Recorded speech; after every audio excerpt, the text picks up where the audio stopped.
Okay, Sunday, January 4th. Um, this is how far we've gotten so far. We've got the two separate vivarium halves assembled, uh, just ready to, at this point, be epoxied and everything. Then it should be a pretty rapid thing after that to start putting the background on. Somehow or another, I ended up not getting things quite square somewhere. So I've got this gap.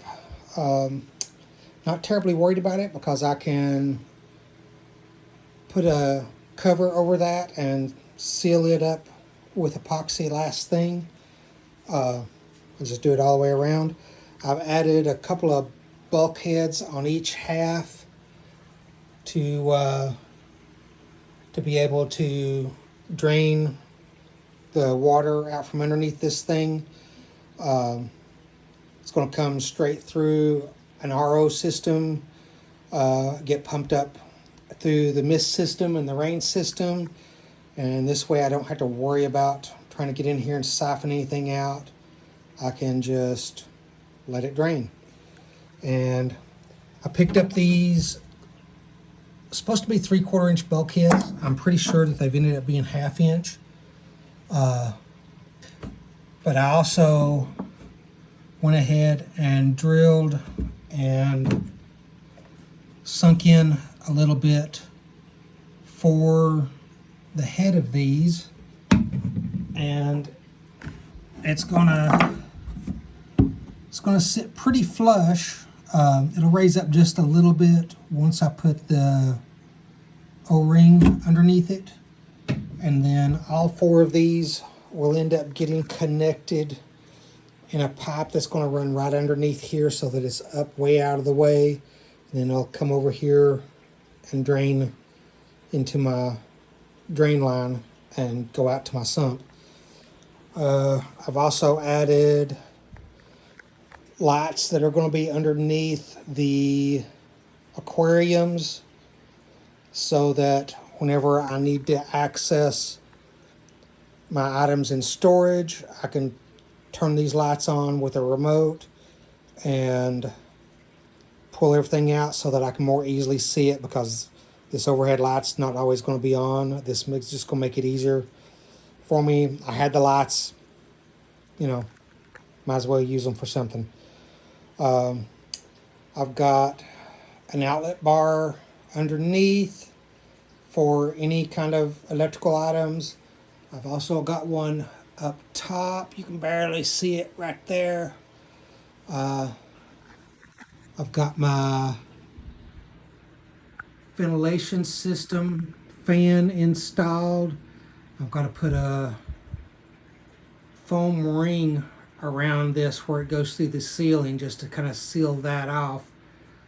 And I'm waiting for parts to come in this evening, and this is going to run almost full extent of the system. I've got T's that are going to come down and go into little valves so that I can fine tune everything and make sure that I'm getting even pull from the entire width of the system as I pull air out. And I just marked off for some intake vents on the sides. Been wondering how I was going to do it, and I decided just keep it simple. And I'm just going to put some house vents up. This has some pretty coarse mesh, so I'm probably going to peel these edges up, take this mesh out, and I've got some fine stainless mesh that'll go underneath it, and I'll cut the hole and install these, and I'm going to model them brown and black so that they'll be less visible, and I'll probably cover them up with something other else just to make them even less visible. I had hoped to do epoxy this weekend, wasn't really feeling up to it, so that's going to be a next weekend project, but I've got to get all this sanded down, with 60 grit sandpaper and everything, and get it ready to take the epoxy. I have to put a thin coat over everything, and then all my seams, I'm not sure if I'm going to do up top or not. I'm definitely going to do along the bottom. All my seams are going to have, I'm going to embed some fiberglass tape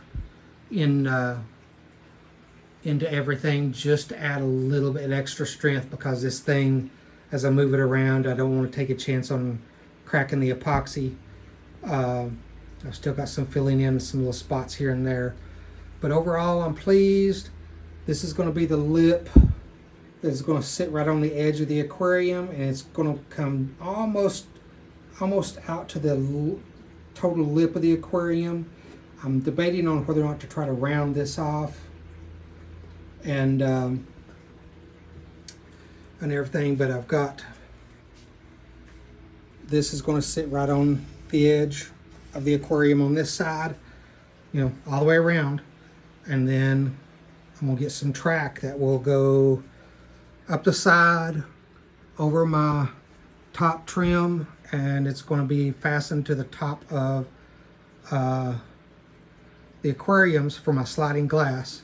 And I'm hoping that I have picked up some glass to at least get half of these doors done economically, as long as it's as long as it actually turns out to not be tempered, which we're fairly sure that it's not. So this is where we're at.